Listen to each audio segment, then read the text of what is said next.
So hello everyone, welcome back to another video. आज की video में एक शॉर्ट चीज़ में मैं आपको एक्सप्लेन करूंगा कि प्रेफरेंस फॉर्म फिलिंग कैसे काम करती है, प्रेफरेंस फॉर्म फिलिंग क्या होता है, कैसे वो काम करता है, उसका मैकेनिज्म क्या है। ये सब चीज़ें हम आज की इस वीडियो में डिस्कस करने वाले होंगे।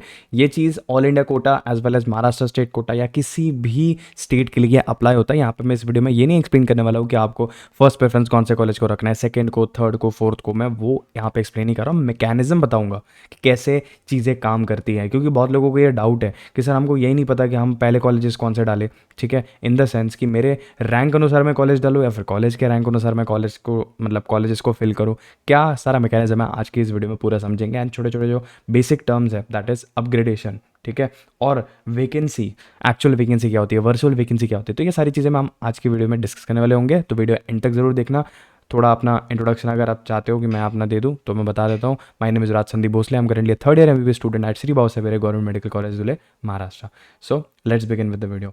सबसे पहले ये चीज़ समझने का ट्राई करते हैं कि एक प्रेफरेंस फॉर्म होता क्या है, दैट इज चॉइस फिलिंग होती क्या है। वैसे तो आप सबको पता है, बस बेसिक इंट्रोडक्शन दे रहा हूँ। आप सर्टन नंबर ऑफ कॉलेजेस जो है वो एक लिस्ट में अरेंज करते हो, उसके अकॉर्डिंग आपको एक कॉलेज जो है वो अलॉट किया जाता है। ठीक है, आप एक प्रेफरेंस फॉर्म बनाते हो। एग्जाम्पल के तौर पर यहाँ पे आप देख सकते हो कि that is college code, college name, इस हिसाब से नंबर 1, नंबर 2, नंबर 3 आप इस हिसाब से अरेंज करते हो। एज मैनी एज कॉलेजेस जितना आप डाल सकते हो, या फिर जो आपका दैट इज मतलब जैसे फॉर एग्जांपल प्राइवेट कॉलेज डाल रहे हो तो जो आप अफोर्ड कर सकते हो जिनकी फीस, वो कॉलेज डालोगे आप। ठीक है, आप गवर्नमेंट कॉलेजेस के लिए डालो तो सारे गवर्नमेंट कॉलेजेस क्यों डालने चाहिए, वो सारी चीज़ मैं यहाँ पे एक्सप्लेन करूँगा। बट जिन्होंने राउंड 1 को अटेंड किया हुआ, ठीक है, जिन्होंने round 1 of counselling all India Kota हो या फिर किसी भी स्टेट की काउंसलिंग हो, तो उन्होंने प्रेफरेंस फॉर्म तो डेफिनेटली भरा होगा। यहाँ पर मैं एक छोटा सा चीज़ यहाँ पे ज़रूर मेंशन करना चाहूँगा कि ऑल इंडिया कोटा हो या फिर महाराष्ट्र स्टेट कोटा हो, यहाँ पर आपको एक चीज़ ध्यान में रखना है, हर राउंड में आपको चॉइस फिलिंग करनी है। पिछले राउंड का दैट इज़ राउंड 1 का जो आपका चॉइस फिलिंग रहेगा, दैट इज़ जो प्रेफरेंस फॉर्म रहेगा, वो अब नल एंड वॉइड होगा। मतलब उसको अब हम सेकेंड राउंड में कंसिडर नहीं करेंगे। आपको वापस से पूरी लिस्ट जो है वो बनानी है। ठीक है, पिछले राउंड की जो लिस्ट है वो कैरी ऑन आगे नहीं होगी। अब अपन बात करते हैं कि ये चीज़ काम कैसे करती है। उसके लिए अपन समझते हैं एग्जाम्पल के तौर पे अपने पास 5 कैंडिडेट्स हैं। ठीक है, अपने पास 5 कैंडिडेट्स हैं, S M L 1 2 3 4 5। S M L पकड़ लो या फिर दैट इज़ ऑल इंडिया। ठीक है, एस एम एल बोलो या फिर ऑल इंडिया रैंक बोलो, कोई फ़र्क नहीं पड़ता। ठीक है, एक तो आप अगर ऑल इंडिया काउंसिलिंग के लिए देख लो तो ए आई आर पकड़ लो। अगर आप स्टेट की दैट इज़ महाराष्ट्र स्टेट के लिए देख रहे हो तो state rank that is S M L पकड़ लो। तो अपने पास 5 कैंडिडेट्स हैं। ठीक है, सोनू, मोनू, गोलू, पिंटू, राजू। ठीक है, मैंने बस ऐसे ही नाम रखा हुआ।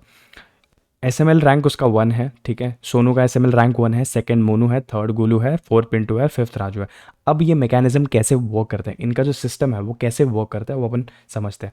तो सिस्टम क्या करेगा, नंबर 1 पहले कैंडिडेट पे आएगा। ठीक है, वो चेक करेगा। ठीक है, नंबर 1 कैंडिडेट कौन है, सोनू। सोनू की प्रेफरेंस लिस्ट क्या है। तो अब मैं एक बार आपको पाँचों जो बच्चे हैं वो उनकी preference list as well as seat matrix दोनों दिखा देता हूँ।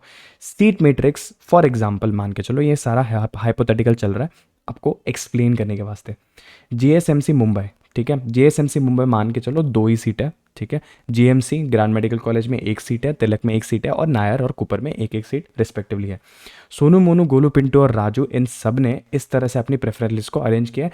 पांचों के पांचों दोस्त है। ठीक है, पांचों ने एक जैसी प्रेफरेंस लिस्ट बनाई है। पहले जीएसएमसी रखा हुआ है, फिर जीएमसी रखा हुआ है, फिर तिलक, फिर नायर, फिर कुपर, फिर बीजीएमसी पुणे। इस तरह से उन्होंने रखा हुआ है। ये बस एक एग्जाम्पल के तौर पे बता रहा हूँ, ये कोई आइडियल प्रेफरेंस लिस्ट नहीं है। मैंने आपको स्टार्टिंग में बताया था हाइपोथेटिकल चल रहा है सब।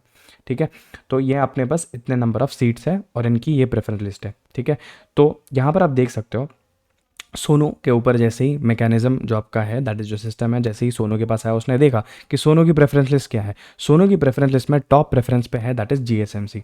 तो वो क्या करेगा, अपने सिस्टम में देखेगा जीएसएमसी में कितने सीटें हैं, 2 सीट बाकी है। ठीक है, तो 1 सीट मैं सोनू को दे देता हूँ, मतलब सोनू को जीएसएमसी में सीट मिल गई। समझ गया, सोनू का प्रेफरेंस लिस्ट उसने ओपन किया, टॉप प्रेफरेंस पे क्या मिला, जीएसएमसी। क्या जीएसएमसी में सीट अवेलेबल है, हाँ, तो उसको जीएसएमसी दे दिया। तो फर्स्ट राउंड में आप देखोगे तो सोनू को बेसिकली जीएसएमसी अलॉट हो गया। ठीक है, अब आएगा दूसरे वाले कैंडिडेट के ऊपर, दैट इज मोनू के ऊपर आएंगे अपन। तो मोनू का अगेन प्रेफरेंस लिस्ट ओपन किया जाएगा। ठीक है, मोनू का प्रेफरेंस लिस्ट बेसिकली ओपन करने के बाद उसमें देखा गया कि भाई उसके पास भी फर्स्ट प्रेफरेंस जो है वो जीएसएमसी है। क्या जीएसएमसी में सीट बाकी है, हाँ, क्यों, क्योंकि 2 सीट्स बाकी थे, उसमें से एक जो है वो सोनू को गई, अब एक जो है वो मोनू को जाएगी। ठीक है, ओके, तो यहाँ पे मोनू जो है उसको भी बेसिकली जीएसएमसी मुंबई मिल गया। डन। अब जीएसएमसी के सीट्स क्या हो गए, खत्म, इस पर्टिकुलर राउंड के लिए खत्म हो गए। अब आएंगे दैट इज वो जो सिस्टम है, अब आएगा वो थर्ड कैंडिडेट के ऊपर, दैट इज गोलू के ऊपर आएगा। अब गोलू क्या देखेगा कि वो उसकी प्रेफरेंस लिस्ट क्या है भाई, देख लेते हैं। उसने देखा कि पहला प्रेफरेंस इसका जीएसएमसी है, वो अब उससे सिस्टम में चेक करेगा क्या जीएसएमसी में सीट बाकी है, नहीं है सीट बाकी, तो उसका सेकंड प्रेफरेंस क्या है देखो ज़रा, क्या जी उसका सेकंड प्रेफरेंस है ग्रैंड मेडिकल कॉलेज, क्या ग्रैंड मेडिकल कॉलेज में सीट है, हाँ देख सकते हो यहाँ पर आप एक सीट है, ठीक है, तो ये सीट जो है वो गोलू को चली जाएगी and Golu will get GMC Mumbai. समझ में आ गया। अब यहाँ से आई गेस आपको बहुत ज़्यादा क्लैरिटी मिल रही होगी कि एग्जैक्टली कैसे ये फॉर्म वर्क करता है। फोर्थ वाला दैट इज पिंटू पे जैसे ही ये लिस्ट आएगी वो देखेंगे क्या जीएसएमसी में सीट बाकी है, नहीं, क्या ग्रैंड मेडिकल कॉलेज में सीट बाकी है, नहीं, उसकी थर्ड प्रेफरेंस क्या तिलक है, क्या तिलक मेडिकल कॉलेज में सीट बाकी है, हाँ तिलक मेडिकल कॉलेज में सीट बाकी है, तो ये तिलक को जाएगा। एंड एज यूजुअल अगर आप थोड़ा लॉजिक लगाओगे जीएसएमसी में ख़त्म हो चुका है, जीएमसी में भी ख़त्म हो गया, तिलक की भी इसने सीट ले ली, तो नायर वाली सीट जो है वो राजू को मिल जाएगी। ठीक है, आई होप ये आपको बेसिक मैकेनिज्म यहाँ पे समझ में आ गया होगा।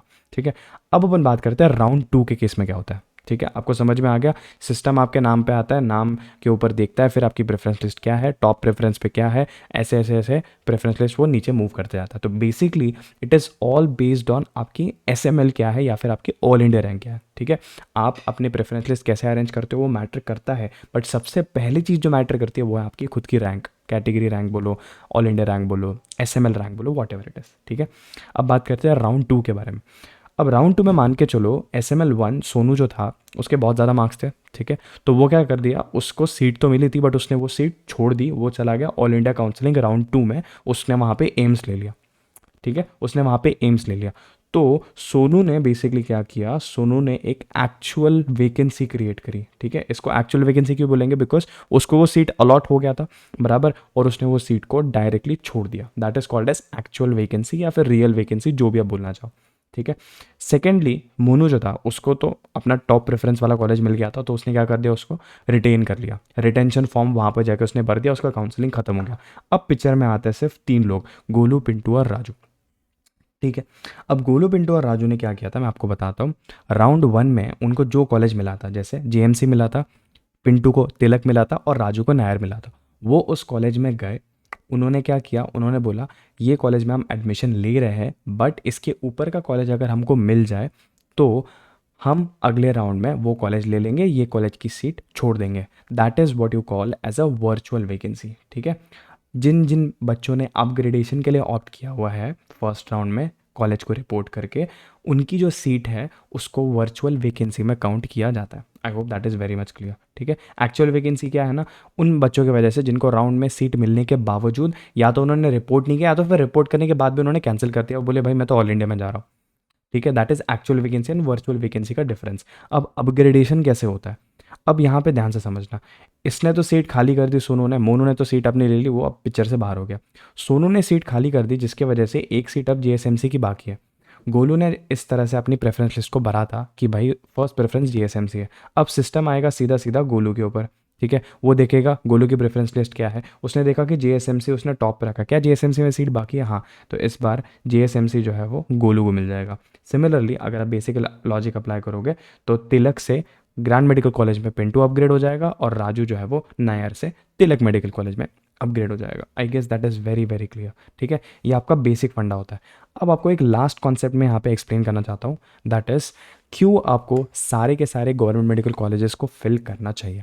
प्राइवेट मेडिकल कॉलेजेस में ये कभी नहीं बोलता कि भाई आपको सारे प्राइवेट मेडिकल कॉलेजेस फिल करना चाहिए, बिकॉज अपने बजट अकॉर्डिंग ऑब्वियसली बहुत ज़्यादा मैटर आ जाता है इस केस में as far as private medical colleges concern. ठीक है, तो बजट अकॉर्डिंग मोस्टली आपको अरेंज करना चाहिए। अगर आपका बजट का बिल्कुल भी इशू नहीं है, in that case you can look out for other things कि भाई कॉलेज कैसा है एंड एवरीथिंग। ठीक है, so why you should fill up all GMCs, इसका मैं आपको एक्सप्लेनेशन देता हूँ अभी। अब मान के चलो ये सोनू, मोनू, गोलू, पिंटू और राजू ये लोग SML 1 2 3 4 5 नहीं है, क्योंकि ऑब्वियसली उनके पास तो उनको मिल जाता है जीएस, सबको पता है ये चीज़। मान के चलो ये इनकी SML है 2001, 2002, 2003, 2004 और 2005, स्टेट रैंक इनकी ये है या फिर इनकी ऑल इंडिया रैंक्स ये है। ठीक, अब इन्होंने प्रेफरेंस लिस्ट कुछ इस तरह से बना रखी है, दैट इज उन्होंने मुंबई के कॉलेजेस रखे, फिर पुणे का रखा, फिर नागपुर, छत्रपति संभाजी नगर, मीरठ, सोलापुर, कोल्हापुर, बारामती वगैरह, फिर उसके बाद जाके इन्होंने अंबाजोगाई, धुले, अलीबाग, जलगांव और Latur and so on colleges रखे। ये पाँचों के पाँचों दोस्त हैं। ठीक है, पाँचों के पाँचों दोस्त, ये इन्होंने बेसिकली 4-5 में से जो 4 लोग हैं इन्होंने मेरी वीडियो देखी थी, उनको पता है कि सारे कॉलेजेस जो आपको भरने चाहिए। उसमें से राजू जो था उसने किसी और से सुना ये चीज़, ठीक है, किसी और काउंसलर से या किसी और से, कि आपके जो रेंज में आने वाले हैं क्योंकि आपको पता है 2000 एसएमएल के आसपास ये कॉलेजेस मोस्टली आपको मिलता है, दैट इज़ धुले, अंबाज हो गई, अलीबाग, लातूर, जलगांव, ये आपको मोस्टली इस रेंज में मोस्टली ये कॉलेजेस मिलते हैं। तो उसको, राजू को किसी ने तो ये बोला कि भाई तेरे को जो रेंज के कॉलेजेस मिलने वाले हैं तो वही क्यों नहीं डालता सिर्फ, ठीक है, ऊपर वाले डाल के क्या फ़ायदा है तेरा, ठीक है। इंस्टेड तू क्या कर, सोनू मोनू गोलू पिंटू का मत सुन, ठीक है। तू तेरे रेंज में जो कॉलेजेस फिट होता है, तेरे कट ऑफ रेंज में जो कॉलेजेस फिट होते हैं ना, तू उन्हीं को ऊपर डाल दे, ठीक है। तू उनको ऊपर डाल देगा ना तो तेरे को सिर्फ मतलब तेरे को ज़्यादा प्रायोरिटी मिलेगी, ठीक है। तेरे से नीचे बेसिकली मतलब तू इनसे भले ही एसएमएल में कम है, सोनू मोनू गोलू पिंटू से कम है, बट तू अगर इनको ऊपर रख देगा ना तो डेफिनेटली इन तेरे को वो कॉलेज मिल जाएगा। अब ये सिनेरियो क्या है एग्जैक्टली मैं एक्सप्लेन करता हूँ। सोनू मोनू गोलू पिंटू, ठीक है, इन्होंने ये प्रायोरिटी लिस्ट रखी, राजू ने ये प्रायोरिटी लिस्ट रखी। अब सीन ऐसा हो गया सेकेंड राउंड के अंदर या फिर किसी भी राउंड के अंदर, सेट मैट्रिक्स कैसा ना, आप बहुत ज़्यादा एनालाइज करोगे सही से तब जाके आपको कुछ आइडिया आएगा कि आप एग्जैक्टली कितनी सीट्स होते हैं। सोलापुर में 2 सीट बाकी थी, कोल्हापुर में 3 सीट्स बाकी थी, ठीक है। सोनू ने, मोनू ने, गोलू ने, पिंटू ने, इन्होंने ये कॉलेजेस डाल रखे थे। तो सोनू का 2001 एसएमएल था, ठीक है, तो उसको सोलापुर की सीट मिली क्योंकि उसने डाल रखा था, ठीक है। हुआ क्या ना बेसिकली देखो, 2000 एसएमएल तक बेसिकली जब सिस्टम आया, ठीक है, उसके बाद सोलापुर में 2 सीट बाकी थी, कोल्हापुर में 3 सीट बाकी थी। तो सोलापुर इसने डाला था तो इसको सोलापुर मिल गया। फिर उसके बाद सोलापुर की और एक सीट बाकी थी तो वो मोनू को मिल गई। अब सोलापुर की तो सीट खाली हो गई बट कोल्हापुर में 3 सीट बाकी है अभी भी, तो गोलू ने सिंस कोल्हापुर डाला हुआ है तो गोलू को भी मिल गया, पिंटू को भी मिल गया। अब कोल्हापुर में अभी भी एक सीट बाकी थी। अगर राजू ने सारे कॉलेजेस डाल दिए होते, समझ रहे हो, अगर सारे कॉलेजेस डाल दिए होते तो इन दैट केस उसको अंबाजोगाई से एक higher rank college that is Kolhapur मिल गया होता, बट सिंस उसने डाला ही नहीं तो उसके चांसेस ही खत्म हो गए ना। तो यहाँ पर आपको ये चीज़ समझना है कि आपके मार्क्स कितने भी आ रहे हो, ठीक है, आपको डालने हैं सारे के सारे गवर्नमेंट मेडिकल कॉलेजेस। क्या आपका उसमें कोई लॉस है? डेफिनेटली नॉट, समझ रहे हो, ठीक है। ना डालने में आपका नुकसान है, डालने में आपका कोई नुकसान नहीं है, ठीक है। कॉलेजेस जो है आप अगर सारे डालते हो तो आपका कोई नुकसान नहीं है उसके अंदर, अगर आप नहीं डालते हो तो डेफिनेटली कुछ ना कुछ नुकसान है। स्पेशली जो लास्ट के राउंड्स होते हैं उसमें बहुत लोगों का मैंने देखा है कि जैकपॉट लग जाता है, ठीक है, जहाँ पे जैकपॉट मतलब बेसिकली बहुत कम मार्क्स पे भी एक अच्छा कॉलेज उनको मिल जाता है जस्ट बिकॉज उन्होंने सारे कॉलेज डाले हुए हैं। तो ये चीज़ दैट इज़, ये गलती तो आपको बिल्कुल भी नहीं करनी है कि भाई मेरे मार्क्स इतने से है, मतलब मान के चलो मेरे एसएमएल जो है ना वो 3000 के आसपास है तो मैं लास्ट के 3-4 कॉलेज ही डाल देता हूँ, उनको टॉप पे डाल देता हूँ तो मेरे को वो मिल जाएंगे।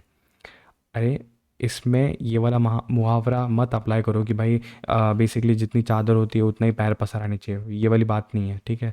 सबको बेसिकली हक है कि भाई सभी लोग बड़ी बड़ी चादर यूज़ कर लो, ठीक है, that is basic point that I am trying to explain you, ठीक है। तो आई होप ये चीज़ आपको बेसिक समझ में होगी कि प्रेफरेंस फॉर्म को कैसे भरना है, सारे कॉलेजेस को डालो, बेसिक पॉइंट यही है। एंड उनका मैकेनिज्म कैसे है, फर्स्ट पे आता है, उसके बाद उसका प्रेफरेंस लिस्ट देखा जाता है, प्रेफरेंस लिस्ट में सीट अवेलेबल होगी फर्स्ट प्रायोरिटी की तो दे दी जाएगी, नहीं तो नहीं दी जाएगी, ठीक है, नहीं तो सेकंड ऑप्शन पे वो मूव ऑन हो जाता है। I hope that is very very clear. आगे आने वाली वीडियोस में भी और भी ऐसे ऐसे छोटे छोटे कॉन्सेप्ट्स एंड क्या क्या चीज़ें होती है काउंसलिंग के अंदर एक्सप्लेन करूँगा, कट ऑफ्स एक्सप्लेन करूँगा। राउंड 2 ऑल इंडिया का भी कट ऑफ बेसिकली जल्दी आ रहा होगा, और स्टेट महाराष्ट्र स्टेट की जहाँ तक बात है तो है आपके पास 1 हफ्ते के आसपास का टाइम है जहाँ पे उसका रिजल्ट वगैरह या फिर राउंड 2 का अनाउंसमेंट वगैरह होगा। टेलीग्राम चैनल आपको ज्वाइन कर लेना है, राज भोसले नीट, वहाँ पे सारे के सारे अपडेट्स आ रहे होंगे। सो मैं मिलता हूँ आपसे अगली वीडियो में, टिल देन बाय बाय।